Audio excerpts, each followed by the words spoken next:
de um apoio. Atos capítulo 11, a partir do verso 19, nós vamos ler até o versículo 26. Atos 11, 19 a 26. Porém, antes de ler, eu gostaria de convidar você a pensar sobre o seu papel numa igreja como essa, sua função, o seu lugarzinho, o que você é, o que você faz, como Deus quer lhe usar, qual é a missão que Deus tem para você. O meu objetivo é que quando chegarmos ao final dessa nossa mensagem, você possa ter sido sensibilizado, mobilizado pela graça de Deus, pela exposição da palavra, pela ação do Espírito Santo, a dizer assim: eu quero isso que foi ministrado hoje. Eu me comprometo com isso que foi ministrado hoje. Eu desejo esse lugar, eu desejo fazer isso que foi ministrado hoje. O meu desejo, portanto, é abençoar a sua vida a partir desta leitura e da exposição da palavra. Diz assim a palavra do Senhor: então os que foram dispersos por causa da tribulação que sobreveio a Estevão, se espalharam até a Fenícia, Chipre e Antioquia, não anunciando a ninguém a palavra, senão somente aos judeus. Alguns deles, porém, que eram de Chipre e de Cirene, e que foram até Antioquia, falavam também aos gregos, anunciando-lhes o evangelho do Senhor Jesus. A mão do Senhor estava com eles, e muitos, crendo, se converteram ao Senhor. A notícia a respeito deles chegou então aos ouvidos da igreja que estava em Jerusalém, e enviaram Barnabé até Antioquia.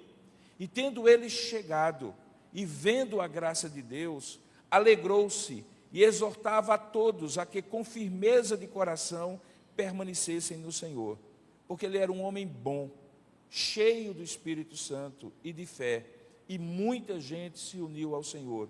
E partiu então Barnabé para Tarso à procura de Saulo, e tendo-o encontrado, levou-o para Antioquia, e por todo um ano se reuniram naquela igreja e ensinaram numerosa multidão. Em Antioquia foram os discípulos, pela primeira vez, chamados cristãos. Que Deus abençoe a sua palavra. Amém. Curva a sua cabeça ainda por um instante. Vamos pedir a Deus que fale conosco. Ó Deus amado e querido Pai, eis a tua palavra inspirada pelo teu Espírito. Como o teu servo orou, usa-me, Pai, não como um comentarista sobre a tua palavra, mas como boca do Senhor. Ó Deus, eu te peço que o Senhor traga iluminação à minha mente e à mente dos meus irmãos que estão aqui, e também daqueles que estão participando à distância. E é o mesmo Espírito que inspirou, venha iluminar, aplicar, produzir mudança no coração de cada um de nós. Faça isso, Pai, e nós te daremos toda a honra, toda a glória e todo o louvor, porque reconheceremos que és tu que fazes isso, e não o homem. Faça isso, Pai. Nós te agradecemos desde já, em nome e para a glória do Senhor Jesus. Amém.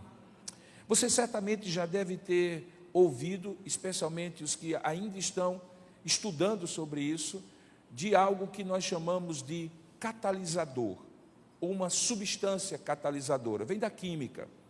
É uma substância que consegue acelerar uma reação química, consegue fazer com que duas substâncias que eventualmente não interagiriam entre elas, no entanto, façam uma interação mais rápida, mais poderosa, que produz uma mudança. Um catalisador é alguém que fica no meio e que produz um processo, uma substância que faz com que coisas aconteçam que talvez não aconteceriam se ele não estivesse presente.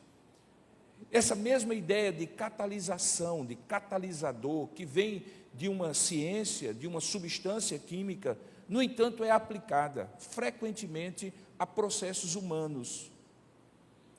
E dentro desses processos humanos, há o propósito que Deus tem de fazer o seu reino expandir. Ao longo da história da redenção, você vai encontrar várias pessoas que Deus usou como catalisadores. Pessoas que Deus escolheu a hora, o momento, o local e a atitude correta para que, por intermédio dessas pessoas, homens e mulheres, coisas acontecessem para a glória do seu nome, para a expansão do seu reino, para o crescimento da sua igreja, e que sem elas, certamente, isso não aconteceria. Nesse texto que nós acabamos de ler, nós encontramos um destes catalisadores. Talvez a figura mais subestimada de todo o Novo Testamento. Se fala muito no Novo Testamento, obviamente, sobre a pessoa de Jesus, o Redentor. Sobre os apóstolos, Pedro e Paulo, principalmente. Mas Barnabé é um desses catalisadores, sem os quais muitas coisas que aconteceram, especialmente registradas no livro de Atos, não aconteceriam. E eu ouso dizer nesta manhã que Deus está à busca de Barnabés aqui nesta igreja. Que Deus quer usar catalisadores, muito mais do que protagonistas, como Paulo, como Pedro, ou até mesmo como o próprio Senhor Jesus, que também usou catalisadores na formação dos seus discípulos e dos seus apóstolos. Quando olhamos para esse texto, que é o texto em que eu costumo dizer, é o momento em que no cartório da história é lavrada a escritura da existência da igreja, porque, como diz no início de um momento de dispersão e de perseguição, esse texto encerra-se com uma declaração absolutamente singular e importante, que pela primeira vez os discípulos de Deus, os discípulos de Jesus, foram chamados de cristãos. Naquele momento, ali naquele instante, a escritura de lavratura do nascimento da igreja é colocado no cartório da história. E o homem que Deus usa para que isso aconteça não é Paulo, não é Pedro, não é nenhum dos apóstolos, aqueles que nós olhamos e dizemos que são os grandes heróis da fé. É uma figura chamada Barnabé. Volte os seus olhos para o texto, por favor. Veja o contexto em que tudo isso acontece e que a atuação de Barnabé é tão singular e marcante. Diz o texto que aqueles que foram dispersos, veja aí o verso 19. Nós estamos falando, portanto, de um contexto de perseguição, porque aqueles homens e mulheres que saíram de Jerusalém não estavam fazendo uma viagem de férias, eles saíram de lá dispersos, exilados, por causa da tribulação. A palavra que é usada aqui é uma palavra genérica no Novo Testamento, é aquela mesma palavra que Jesus usa quando diz assim: no mundo tereis aflições. Poderia ser uma aflição física, mental, coletiva, individual, religiosa ou de qualquer outra natureza. Aqui o escritor Lucas diz que essa tribulação tinha uma razão.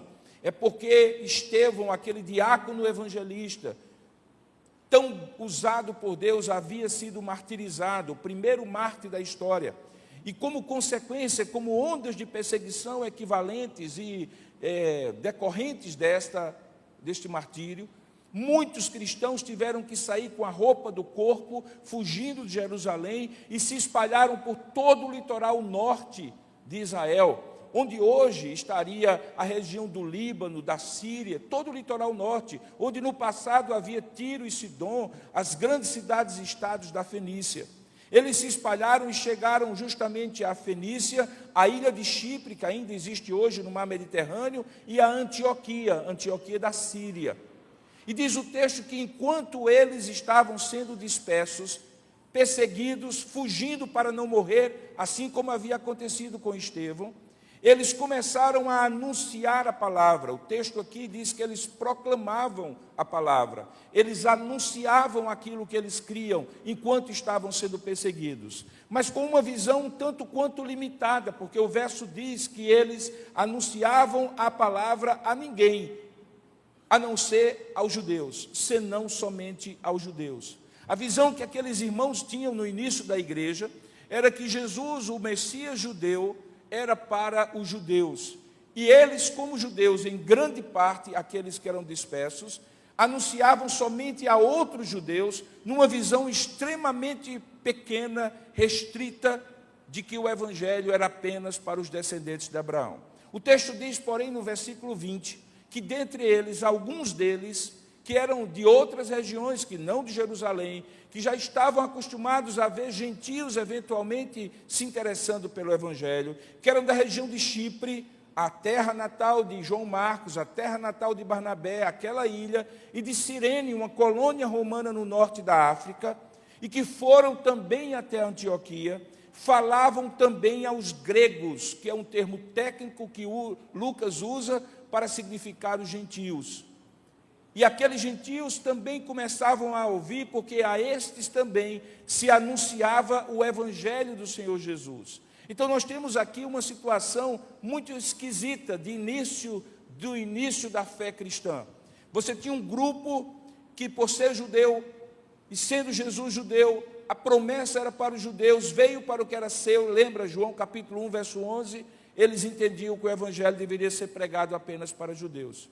Mas havia outros dentre eles que compreenderam que a promessa que Deus havia feito a Abraão, quando disse: sai da tua terra, da tua casa, da tua parentela, e vai para uma terra que eu te mostrarei, e tu serás uma bênção, de modo que aqueles que te abençoarem de todas as nações serão abençoados, e aqueles que te amaldiçoarem serão amaldiçoados, dando a Abraão uma visão de ser luz para os gentios e os seus descendentes também. Estes, no entanto, entendiam que o tempo da promessa havia se cumprido, que Jesus havia se encarnado, morrido por eles, e que não havia morrido apenas por judeus, mas também por gentios. Esses anunciavam também àqueles que não eram judeus. E você tinha ali dois grupos que passaram a conviver no mesmo aglomerado, como se fosse uma mesma igreja, naquele lugar onde haveria de surgir a maior igreja do Novo Testamento, depois de Jerusalém, que é a igreja de Antioquia. A primeira experiência multicultural de gentios e judeus convivendo na mesma comunidade de fé. Essa situação que, por um lado, era gloriosa, de ver-se o cumprimento da promessa feita a Abraão, por outro lado, era extremamente perigosa. Tinha um potencial de conflito muito grande, porque, obviamente, os judeus, mesmo aqueles que haviam se convertido, continuavam ciosos e orgulhosos da sua herança espiritual. Lembre que o judeu, mesmo aquele convertido, se vê como o escolhido, ou se via como o escolhido até então, do povo de Deus, o povo da aliança. E havia gentios ali, muitos deles não acostumados com os costumes judaicos. Essa situação se tornou tão potencialmente arriscada e explosiva, que gerou o primeiro conflito entre cristãos, que gerou a necessidade de um concílio, o concílio de Jerusalém, em Atos capítulo 15, que provocou que Paulo escrevesse a primeira de suas cartas, à região da Galácia do Sul, porque ali havia particularmente se instalado um conflito que ultrapassava fronteiras, que era o conflito daqueles que achavam que o gentio, para se tornar cristão, tinha que fazer uma parada obrigatória, uma espécie de pedágio no judaísmo, se circuncidar, obedecer à lei e depois se tornar cristão. Era essa situação que potencialmente poderia ocorrer em Antioquia. No entanto, apesar de toda aquela crise, e esse texto é um texto de crise e oportunidade, como foi a crise da perseguição e a oportunidade da evangelização, também há uma crise ou um risco de haver uma grande crise de grupos diferentes na mesma igreja, mas que dá uma oportunidade da graça de Deus azeitar, abençoar aquele potencial de crise, tornando uma grande oportunidade. E quem Deus usa para que isso aconteça? Um homem chamado Barnabé. Quando você tem situações como essa, é preciso que Deus use alguém, ou alguns, para se colocar ali no meio e gerar da crise uma grande oportunidade. O texto diz que Deus já estava agindo antes mesmo de Barnabé estar ali. Diz o texto no versículo 21, que a mão do Senhor estava com eles e muitos, crendo, se converteram ao Senhor. O que nos leva a concluir que o grande catalisador, que usa catalisadores humanos, é Deus. Deus é aquele que faz as coisas acontecerem. Este grupo não teria gente convertida se Deus não convertesse. Por mais que eles proclamassem, por mais que eles anunciassem, por mais que eles tivessem uma visão limitada, uma visão expandida, É Deus que faz as coisas acontecerem. Ele é o grande catalisador. No entanto, Ele usa homens. E Ele usa mulheres. O Deus Todo-Poderoso, que poderia fazer todas as coisas sozinho, no entanto, usa pessoas. E quando eu penso sobre isso, eu lembro quando eu tinha crianças pequenas em casa. Hoje eles são adultos, têm os seus próprios filhos. Mas quando eles eram pequenos, assim como todo pai, eu tinha o desejo de ensinar as coisas da vida para os meus filhos. E uma das coisas que eu aprendi com meu pai, e que eu quis ensinar a meus filhos, foi como lavar um carro. Você sabe que na época em que, não é a época de hoje, de automação e tudo, lavar um carro era um símbolo muito importante. Então, eu pegava ali o balde com água, com o shampoo que lavava de carro, shampoo automotivo, colocava uma grande espuma e colocava um baldinho menor para meu filho mais velho, Micael. Hoje ele tem 34 anos, era uma criança na época. E eu resolvi ensinar para ele a lavar o carro. Ele disse assim, olha, começa de cima e vai lavando por partes. E não pode ser no sol, senão seca e mancha a pintura, e vai dar trabalho para fazer o polimento. Então você vai fazendo aqui desse lado, e papai vai lá para o outro lado. E aí eu fazia de um lado, e voltava por trás do carro ou pela frente, e quando via, ele estava começando a lavar pelo pneu, sujando a esponja inteira, que me dava trabalho de depois lavar a esponja e reensinar. E aí eu dizia com paciência, ó, filho, não é assim, começa de cima para baixo, vem cá, vamos tirar a sujeira da espuma. Lavava a espuma, repetia o processo, ia para o outro lado, deixava ele de um lado. Quando eu voltava, o que ele fazia? Do mesmo jeito, errado. E aí eu comecei a pensar que é exatamente isso que Deus, o grande catalisador, faz com a gente. Ele poderia lavar o carro sozinho. Se parasse aqui o texto, Deus já estava agindo, Deus já estava atuando. No entanto, o que acontece basicamente é que Deus quer usar pessoas. O que Deus faz nessa igreja é Deus que faz. O que Deus faz na igreja de Tambaú é Deus quem faz. Mas Ele usa pessoas. Ele usa substâncias que produzem reações químicas. Ele usa pessoas que produzem transformações. Ele usa catalisadores. Ele é o grande catalisador, mas Ele usa catalisadores. E o que eu tenho que dizer é simplesmente, eis-me aqui, Senhor. Eu quero ser um catalisador de mudanças e transformações, onde quer que eu esteja. E foi justamente porque a mão do Senhor estava com eles, e muitos crendo se converteram, que a necessidade e a oportunidade de alguém fazer algo em nome de Deus, sendo usado por Deus, surgiu. Diz o texto que a notícia, veja aí o verso 22, a notícia a respeito do que Deus estava fazendo em Antioquia, chegou aos ouvidos da igreja que estava em Jerusalém. Entenda-se, chegou aos ouvidos da igreja, chegou aos ouvidos dos apóstolos que estavam em Jerusalém e que lideravam a igreja. E eles então enviaram quem? Barnabé até Antioquia. Barnabé é o primeiro emissário apostólico da história da igreja. Quando os apóstolos começaram a plantar igrejas, eles não tinham condições, obviamente, de estar em todas as igrejas ao mesmo tempo.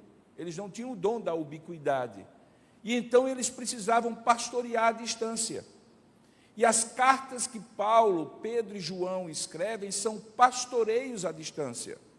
E ao mesmo tempo eles usavam outros cooperadores. Só para vocês terem uma ideia, no livro de Atos e nas epístolas são mencionados quase 100 nomes, nominalmente mencionados como cooperadores, colaboradores, companheiros, parceiros de ministério de Paulo, de Pedro e de João. A obra não é feita nunca por um só. A obra sempre é feita por parceiros, por colaboradores, porque tudo que for bem feito por um, será muito mais bem feito por mais de um.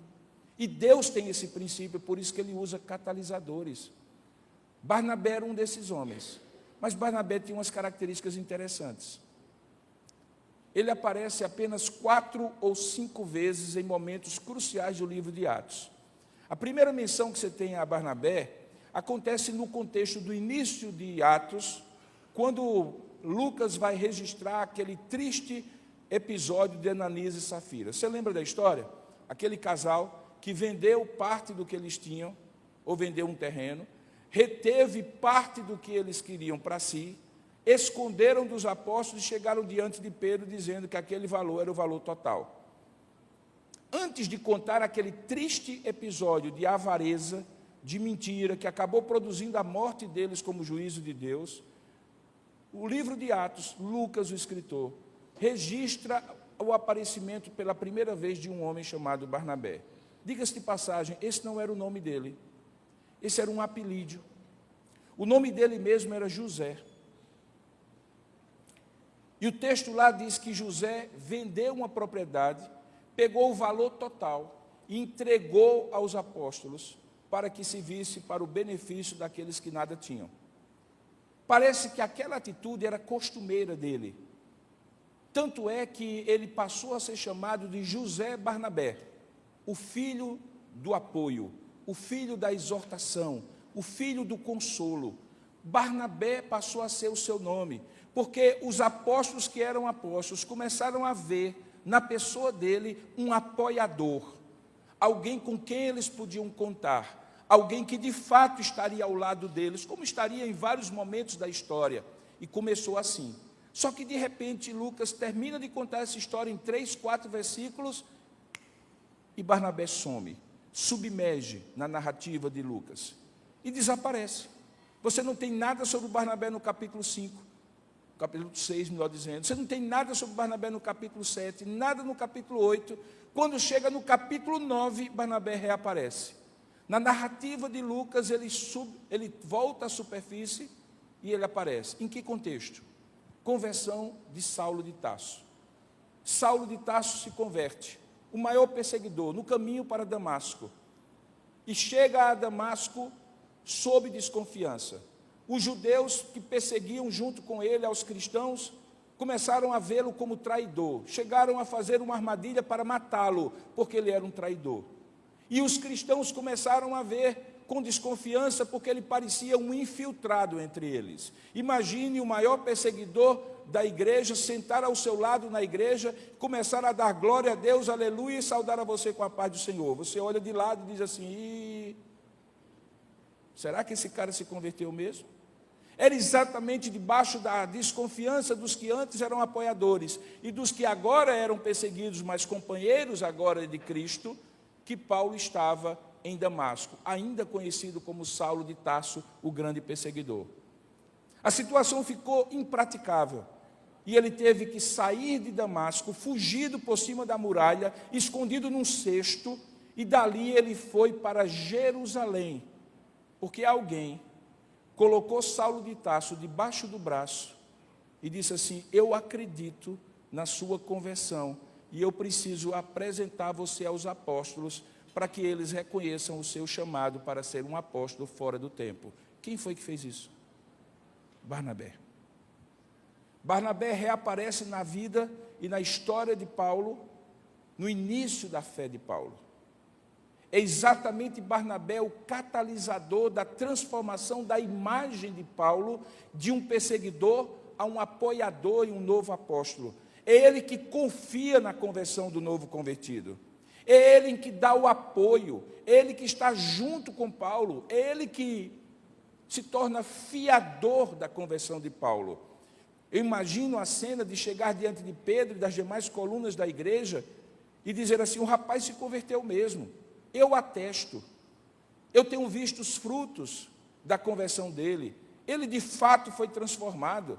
Veja que risco Barnabé corre de atestar a conversão do maior perseguidor da igreja no Novo Testamento, que havia se convertido, e quem faz isso é um homem que tem espírito de encorajamento, espírito de exortação, espírito de conforto, espírito de apoio. Quem é esse homem? É Paulo que apoia Barnabé. Desculpe, é Barnabé que apoia Paulo. Ele aparece ali e de repente desaparece. Restante do capítulo 9 não se fala mais sobre Barnabé. No capítulo 10 não se parece mais Barnabé. Chega no capítulo 11, no texto que nós lemos. Porque esse homem foi um filho da consolação lá no começo. Porque esse homem foi um apoiador de Paulo no capítulo 9. quando os apóstolos, que não podiam sair de Jerusalém, precisavam saber se aquilo que estava acontecendo lá em Antioquia era verdade ou não, quem eles mandam? Barnabé. Ninguém se torna catalisador de uma hora para outra, ninguém chega e já senta na janela. É preciso começar em pequenos gestos e pequenas palavras a demonstrar a disposição de ser catalisador usado por Deus, pela palavra e para a igreja. É preciso ter paciência e ser formado como alguém que é capaz de apoiar, de encorajar, de exortar, de estar na segunda linha da liderança e, ao mesmo tempo, apoiar aquele que está à frente, ou aqueles que estão à frente. Esse papel implica em alguém que tenha um caráter cristão, de não precisar estar debaixo dos holofotes, de não ser o protagonista, mas ser o apoiador. Eu quero dizer a vocês, em qualquer igreja, para cada um líder, é preciso haver muitos Barnabés. Para cada ministério que dá certo, tem alguns que ficam à frente, mas tem muitos mais que são Barnabés, que apoiam aqueles que Deus quer usar. Porque em toda igreja, em toda instituição, em todo contexto, é mais necessário ter Barnabés do que Saulos. Saulos e Paulos e Pedros são pontos fora da curva, que Deus eventualmente usa em determinado momento da história, em determinado momento da circunstância, mas para que eles estejam com a ponta de lança, alguém do lado de cá tem que segurar para poder dar o apoio que eles precisam. Nós precisamos de mais Barnabés nos tempos de hoje do que de Paulos, Saulos, Pedros e Joões. Esse homem foi usado porque ele tinha um caráter transformado, porque apesar de Deus usar qualquer um, ele não usa de qualquer maneira. Preste bem atenção nisso. Deus usa qualquer um como catalisador, mas ele não usa de qualquer maneira. Ele forja, ele modela, ele forma, ele transforma. Veja qual é a descrição que é dada nesse texto sobre quem era esse homem. Ele era o que ele era, e ele fazia o que ele era. Veja, diz o texto no verso 24, ele era um homem bom, cheio do Espírito Santo e de fé. Essa descrição é muito parecida com a descrição do caráter de um líder que precisa ser diácono ou de um líder que precisa ser presbítero. Lá nos textos de 1 Timóteo e Tito, quando fala das qualificações dos oficiais, em Atos capítulo 6, quando fala da qualificação dos diáconos, essas expressões, cheio do Espírito Santo, cheio de fé, bom, generoso, como é o significado da palavra kalos, bom significa generoso, que não é avarento, que não é medíocre nem mesquinho, que tem um coração aberto, disposto a doar-se, a oferecer o melhor do seu tempo, do talento, do tesouro que tem, para a obra de Deus, que não tem uma mão raquítica, que não fica fazendo mimimi com os outros, mas é compreensivo, generoso, investidor dos outros. Esse homem era Barnabé. E diz o texto, porque ele era um homem bom, cheio do Espírito Santo e de fé, Deus usa esse homem como catalisador. Veja, Deus usa qualquer um, mas não usa de qualquer jeito. Para Deus usar, Ele transforma aquele que Ele quer usar. Às vezes, uma substância catalisadora já é produto de uma reação química anterior que transformou duas substâncias numa terceira, e essa terceira vai transformar duas outras substâncias, e uma cadeia de transformação acontece. Na igreja não é diferente, irmãos. Nas relações humanas não é diferente. Talvez na sua família não é diferente. Vai ter sempre alguém que precisará ser tocado, transformado para poder ser usado por Deus, porque Deus usa qualquer um, mas não usa de qualquer maneira. O que é que acontece então quando esse homem chega ali? E isso revela muito que caráter ele tinha. Veja o texto, diz o texto, que tendo ele chegado, verso 23, e vendo a graça de Deus, preste bem atenção no texto, ele chegou e a primeira coisa que ele viu foi a graça de Deus. Gente boa, cheia do Espírito Santo e de fé, gente que se coloca na condição de ser catalisador, de ser instrumento de Deus, de transformação na vida de outros, é gente que consegue ver o copo meio cheio e não meio vazio. É gente que consegue ter uma perspectiva graciosa sobre si e sobre as outras pessoas. É gente que não vê o defeito, vê a virtude. É gente que não vê o problema, vê a oportunidade. É gente que não vê a dificuldade, vê a possibilidade. Barnabé olhou e disse assim, isso aqui está em potencial para dar uma confusão grande, mas eu também estou vendo a graça de Deus. Porque quem poderia imaginar que numa única igreja houvesse judeus e gentios convivendo, se não fosse Deus agindo? Você percebe o que é que acontece? Você chega no lugar e de repente todo mundo vê problema e você vê a graça de Deus. Todo mundo vê a dificuldade, não vai dar certo. Não temos gente suficiente, não temos dinheiro suficiente, fulano e cicrano não se dão bem, já tentamos antes e não deu certo. Essas pessoas não veem a graça de Deus. Barnabé não era delas. Ela dizia assim, nunca aconteceu antes, mas pode ser que seja a primeira vez, porque é Deus que está agindo. Nunca deu certo fulano e cicrano trabalhando juntos, mas se Deus trabalhar o coração de uma e de outra, e eu vou ajudar nisso, elas podem trabalhar juntas. Nunca conseguimos fazer isso, porque não tínhamos dinheiro, mas Deus pode prover agora. Talvez não o fizemos da maneira certa, vamos fazer agora. Você entende que alguém que consegue ter essa perspectiva de vida é uma pessoa catalisadora, ela produz transformação. Ela não vê a dificuldade, ela vê a possibilidade.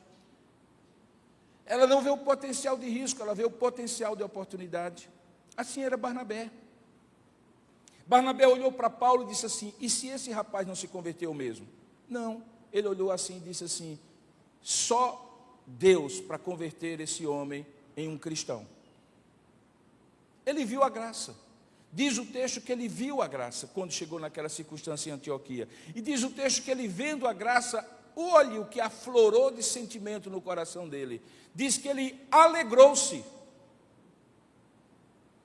Ele alegrou-se diante não daquilo que Deus estava fazendo, mas ainda mais daquilo que Deus iria fazer.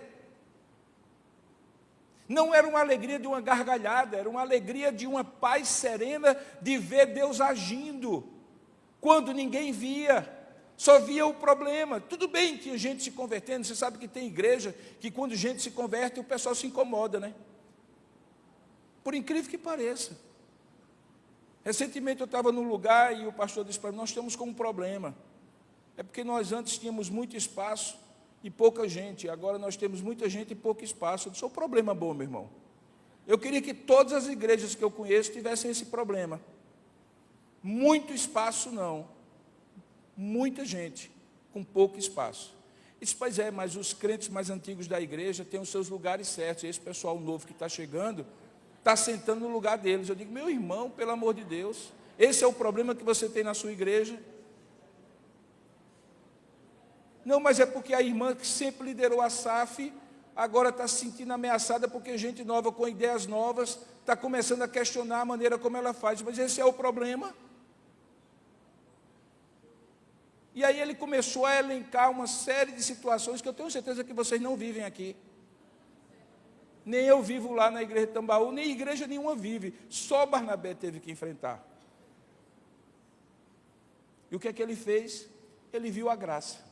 Se pensa numa mistura boa, preto e branco, gentil e judeu, gente falando em hebraico, gente falando em aramaico, gente falando em outras línguas do Império Romano, gente acostumada a frequentar a igreja, gente que não tinha costume nenhum, que não sabia se comportar, não sabia a letra dos hinos, não sabia se é a hora certa de levantar ou ficar sentado, não sabia fazer nada como costumeiramente todos que estavam na igreja faziam. Barnabé olhou e disse assim, isso é a diversidade maravilhosa da graça de Deus, alcançando povos, tribos, línguas e nações, e colocando tudo junto numa mesma igreja. Você está dando glória a Deus porque você não é judeu, meu irmão. Você está dando glória a Deus porque você é brasileiro no século 21. Esse homem tinha uma origem judaica que faria com que ele pensasse exatamente o oposto. Mas Deus tinha talhado esse homem, porque ele também tinha uma origem gentílica. Ele vinha de um lugar fora de Jerusalém chamado Chipre. Ele teve uma experiência de fazer uma transição pessoal e conviver com dois mundos diferentes. Deixa eu dizer uma coisa para você: quem aqui, nessa igreja, nasceu e se criou em Aracaju? Olha ao seu redor, continue com a mão levantada. Você quem que nasce em Aracaju é chamado de quê? Diz novamente. Aracajuano. Os aracajuanos, levantem a mão, por favor. Deem uma olhada no redor de vocês. Veja aí. Tem pernambucano no meio de vocês. Tem não? Tem cearense no meio de vocês. Tem cearense aqui? Tem paraibano aqui? Eita, glória a Deus, aleluia. Tem campinense, porque tem paraibano e tem campinense. São duas coisas diferentes, né? Tem paraibano e tem do Grão-Ducado de Campina Grande, que é o centro do universo. Os campinenses acham que Campina Grande é o centro do universo. Inclusive estão mudando o nome agora. Ao invés de Campina Grande, vai virar Campina Enorme. Eles são meio megalomaníacos. Eu sou campinense, é por isso que eu estou tirando onda comigo mesmo. O que é que significa ter tanta gente de fora vindo para Aracaju nos últimos tempos? Significa que essa igreja vai ter que compreender, acolher, ver a graça, se alegrar e ser catalisadora de mudanças e transformações. Você quer ser esse Barnabé? Ou você quer ser a pessoa que vai dizer assim, não, aqui a gente sempre fez do mesmo jeito? É a igreja presbiteriana 12 de agosto de Aracaju para os aracajuanos e só. É isso que Deus quer para vocês? Não era o que Deus queria para Antioquia. E quem Deus usou? Barnabé. Barnabé chegou, viu a graça de Deus, alegrou-se, mas entrou já na onda que Deus estava fazendo. Ele surfou a onda que Deus estava criando. Porque diz o texto que ele não apenas olhou, não apenas viu, não apenas se alegrou, mas ele começou a participar do que Deus estava fazendo. Diz o texto que ele exortava a todos. Veja que os tempos verbais são diferentes. Olha só, tendo ele chegado, uma ação completa, ele já chegou. Chegou, acabou. Depois, vendo a graça de Deus, ele via continuamente, ele estava vendo a graça de Deus. Ele alegrou-se, já foi um estado de espírito definitivo, ele tomou a atitude de se alegrar, mas aí ele começou uma ação contínua, que está no verbo exortava a. Ele começou a participar do que Deus estava fazendo. Um catalisador é alguém que não apenas vê a graça de Deus, que não apenas se alegra com a graça de Deus. Catalisador não é passageiro de ônibus. Catalisador é tripulante de navio. Catalisador é instrumento de Deus. Catalisador não senta, assista, dá o dízimo, paga as contas da igreja e deixa os outros trabalhar. Catalisador mete a mão no arado. Catalisador vê e a opera. Catalisador diz, eis-me aqui. Catalisador diz, qual é a minha parte? Como é que eu posso apoiar? Eu não preciso ser o primeiro, mas eu quero apoiar. Eu quero simplesmente estar onde Deus está agindo. Deus está agindo aqui. Eu quero participar da ação de Deus aqui. Eis-me aqui, Senhor. Eu quero. Por isso que eu falei no início da mensagem. Eu quero que no final você diga assim: o que é que Deus está fazendo na igreja 12 de agosto, do qual eu quero participar. Eu me comprometo a participar. Eu quero ser o catalisador. Eu quero ser um Barnabé. Diz o texto que ele tinha uma coisa para fazer. E ele fez. Diz o texto que ele exortava a todos a que com firmeza de coração permanecessem no Senhor. A maneira como está em português, parece que ele estava só dizendo. Mas essa expressão, a que com firmeza de coração, dá a impressão que diz o texto de como ele fez isso. Deixa eu dizer o que é que ele fez. Ele começou a discipular aqueles novos convertidos. Fazer alguém permanecer com firmeza no Senhor chama-se discipulado. Deus estava convertendo, mas tinha um bocado de convertido. O que é que acontecia? Convertido tem muito impulso, pouco lastro. Se tem muito impulso, pode afundar o barco. Se tem pouco lastro, não tem firmeza. O que é que eles precisavam? De lastro, de firmeza. O que é que dá lastro a um crente? Conhecimento de Deus e da sua palavra. O que é que eles precisavam? Discipulado. Deus estava convertendo. Eles não precisavam de um evangelista, o povo estava evangelizando antes de Barnabé. A mão do Senhor estava sobre eles. Muitos crentes se converteram, diz o texto. Então ele não precisava evangelizar. O que é que ele tinha que fazer? Eu preciso ajudar aqueles que têm muito impulso, mas têm pouco lastro, a terem firmeza. Porque depois daquele movimento maravilhoso, certamente virá perseguição, certamente virá fenômenos naturais de grupos que podem dispersar esse pessoal. O que é que eu vou fazer? Eu vou exortar a que com firmeza permaneça no Senhor. Ele se tornou o grande discipulador daquela igreja. Diz o texto que ele fez isso, e no verso 24 diz, e muita gente se uniu ao Senhor. É curioso, sabe, irmãos, porque a gente pensa que discipulado é perder tempo. Rapaz, vamos evangelizar, depois firma. Não, meu irmão. Se você levantar a parede sem fundamento, a casa cai. Igreja que cresce muito sem fundamento, incha. E um corpo que incha não está saudável. Crescimento saudável é crescimento consolidado, sustentável. E quem consolida o crescimento da igreja é discipulado.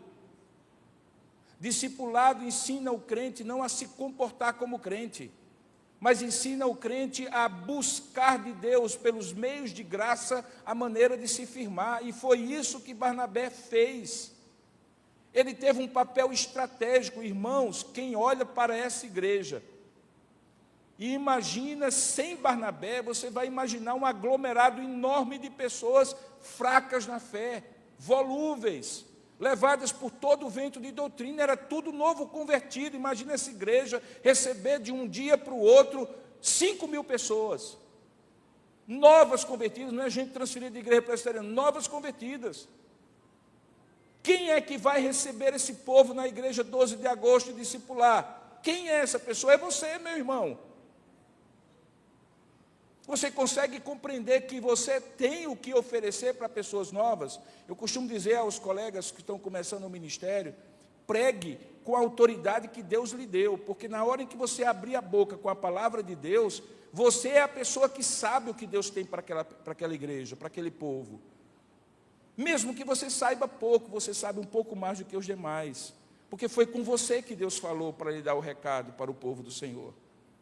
Da mesma maneira, mesmo você que diz assim, mas eu nunca fiz um curso de teologia, eu não tenho preparo, eu não sou presbítero, não sou diácono, meu irmão, o que você tem, compartilha, porque discipulado é compartilha, é convivência, é partilha para aquele que tem menos do que você, seja quanto você tiver.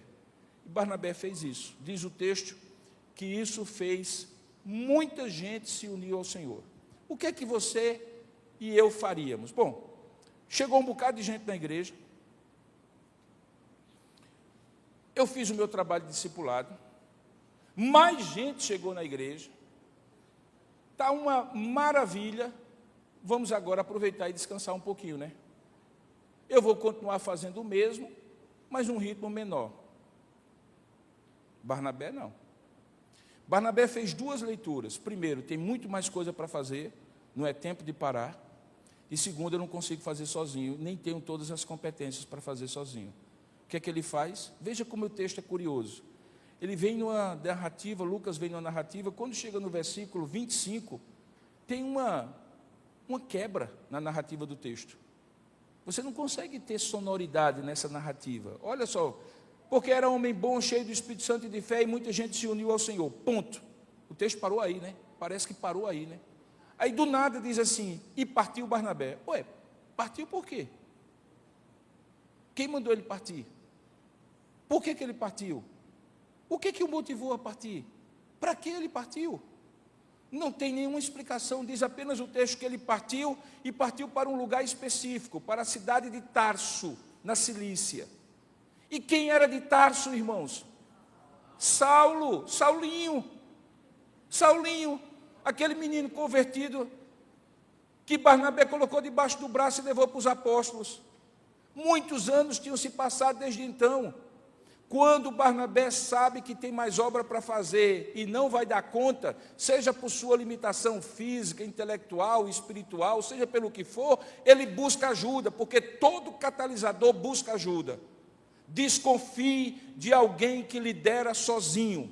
Desconfie de alguém que lidera trazendo holofote para si. Desconfie de alguém que não parceriza, que não abre espaço para o ministério. Catalisador não faz nada sozinho, faz junto com outros, porque tudo que é bem feito por um é mais bem feito por mais de um. O que é que ele faz? Parte, diz aqui o caldo precisa ser mais grosso. Para fazer o discipulado eu consigo, mas para falar de teologia, tem um rapaz que eu vi se converter, era o maior perseguidor, fez um curso de teologia aos pés de Gamaliel e está pregando, e é uma maravilha. Deus tem um chamado para ele. Eu vou atrás de Paulo. E aí o que é que acontece? Ele sai, diz o versículo 26, que tendo-o encontrado, levou-o para Antioquia. E aí imagina só, uma igreja com escola dominical, o professor era o apóstolo Paulo. E Robson que nada, mas era Paulo. Junto dele Barnabé, que conhecia aquele povo com uma palma da mão àquela altura.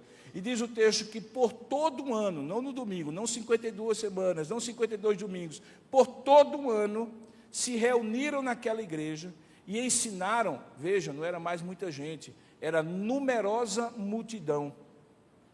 E aí, quando esse catalisador faz tudo isso, tem toda essa atitude e Deus o usa, qual é o resultado? O resultado é que em Antioquia, pela primeira vez, os discípulos foram chamados de cristãos. Sabe o que é que isso acontece? Sabe o que é o produto disso tudo? De, naquele momento, haver uma identidade de grupo. Porque o que acontece aqui, a gente compreende como uma identidade de grupo. Havia crentes esparsos e espalhados, se juntaram no lugar. Havia um potencial de briga entre eles pelas origens étnicas, religiosas, linguísticas diferentes. Deus usa alguém, produz uma catalisação ali, eles se tornam uma comunidade, mas veja, eles ainda eram conhecidos como os seguidores de Jesus. Em outros textos de Atos, eles eram conhecidos como os do caminho. Eles não tinham identidade ainda, irmãos. Tanto é que o primeiro grupo só pregava judeus, porque eles pensavam que ainda eram judeus. Talvez eles teriam se tornado os nazarenos, como havia os fariseus, os saduceus, os essênios, todos dentro do judaísmo.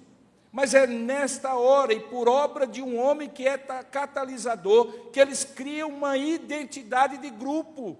Eles começam a se olhar e dizer assim: nós somos diferentes, nós somos cristãos. A palavra cristão é cristianoi, pequeno Cristo. Nós estamos identificados agora não apenas por Abraão, Isaac e Jacó, não apenas por Moisés e Davi.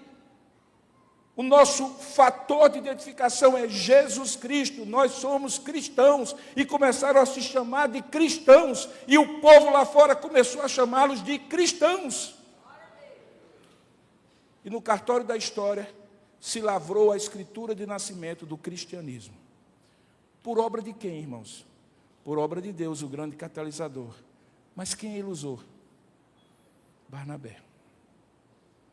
Se você perguntar para mim, será que Barnabé sabia, quando foi enviado pelos apóstolos, que Deus iria usá-lo dessa maneira? Não, irmãos.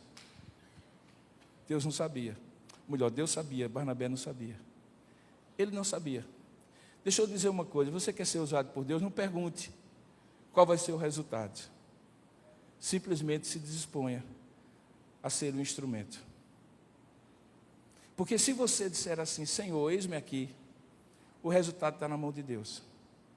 Agora, se você disser: Senhor, me diga primeiro o que é que vai dar nisso, você não vai ser nunca catalisador. Barnabé não sabia dos detalhes, ninguém sabia dos detalhes, só Deus. Deus é que estava agindo, mas Deus resolveu lavar o carro com Barnabé, assim como eu resolvi lavar o carro com meu filho. Dá mais trabalho? Dá. Mas esse é o modus operandi de Deus. Dá mais trabalho? Sim. Mas é como Deus gosta de fazer. Vai reclamar com Ele. Por que Ele usa Robson como catalisador? Por que Ele usa você como catalisador? Somos os melhores? Não. Sabemos o que é que vai dar? Não. Mas Deus quis usar, chamou e nós dissemos, eis-me aqui. Você entende que Deus está lhe chamando? Você não precisa saber de todos os detalhes, queridos. Você não precisa dizer, você não está sendo contratado pelo RH da empresa, não pergunta o salário, não pergunta a quantidade de jornada de trabalho, não pergunta o que você vai fazer, simplesmente diga, eis-me aqui. Você não o chama de Senhor. Se você o chama de Senhor, você tem um dono, meu querido. Ele não é seu empregador, ele é o seu dono. E por ser o seu dono, ele lhe dá o privilégio de você ser cooperador com ele, porque você poderia ser simplesmente alguém que era propriedade de Deus, mas Ele quer que você seja raça eleita, e você é. Nação santa, e você é. Propriedade exclusiva de Deus, e você é. Mas para quê? Para anunciar aquele a quem você pertence. Você pode, Deus quer, você tem que se dispor a ser um Barnabé nessa igreja, no lugar onde você estiver, em casa, no trabalho ou em qualquer lugar que Deus esteja à busca de catalisadores. Você quer ser um catalisador? Então seja, e Deus vai lhe usar. Quando eu estou chegando ao final da minha mensagem, quando Deus me chamou ao ministério, Ele chamou num texto. E eu preciso dizer para você por que a figura de Barnabé é tão importante para mim, quando eu estou chegando a quase 40 anos de ministério, de ordenação. Abra, por favor, a sua Bíblia, em Atos capítulo 9, porque foi nesse texto que Deus me chamou ao ministério. Numa manhã de domingo, na igreja presbiteriana de Campina Grande, onde há menos de 6 meses eu tinha sido batizado, vindo de um lar que não tinha ninguém evangélico, de uma família em que apenas uma tia tinha se convertido, e foi ela que me evangelizou, é minha mãe na fé, sem nenhum pedigree evangélico, muito menos presbiteriano. Deus me alcançou, eu passei a frequentar aquela igreja, e num belo domingo de manhã como esse, no último banquinho, porque eu tinha chegado atrasado, alguém leu esse texto. Vai, porque este é para mim um instrumento escolhido para levar o meu nome perante os gentios e reis, bem como perante os filhos de Israel, pois eu lhe mostrarei quanto lhe importa sofrer pelo meu nome. Esse foi o chamado de Paulo, e por esse texto Deus me chamou. Novo convertido, eu então pensei, eu quero ser como Paulo. Eu quero pregar como Paulo. Eu quero escrever epístolas como Paulo. Eu quero liderar como Paulo. Eu quero ser importante como Paulo. Eu quero ser famoso como Paulo. Eu quero ser bem-sucedido como Paulo. Eu quero ser um apóstolo como Paulo. Todo mundo que começa tem modelos. E às vezes os modelos são assim, eu quero ser fulano, que é o mais famoso, que é o mais forte, que é o mais poderoso, que é o mais conhecido, que é o mais bem-sucedido. O tempo vai passando e a gente vai descobrindo que não haveria Paulo se não houvesse Barnabé. E aí quando vem a maturidade, eu começo a dizer, Senhor, eu quero ser um Barnabé. Se o Senhor quiser me usar como Paulo, use.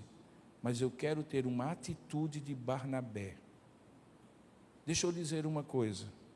No reino de Deus, na igreja que você faz parte, há mais necessidade de Barnabés do que de Paulos.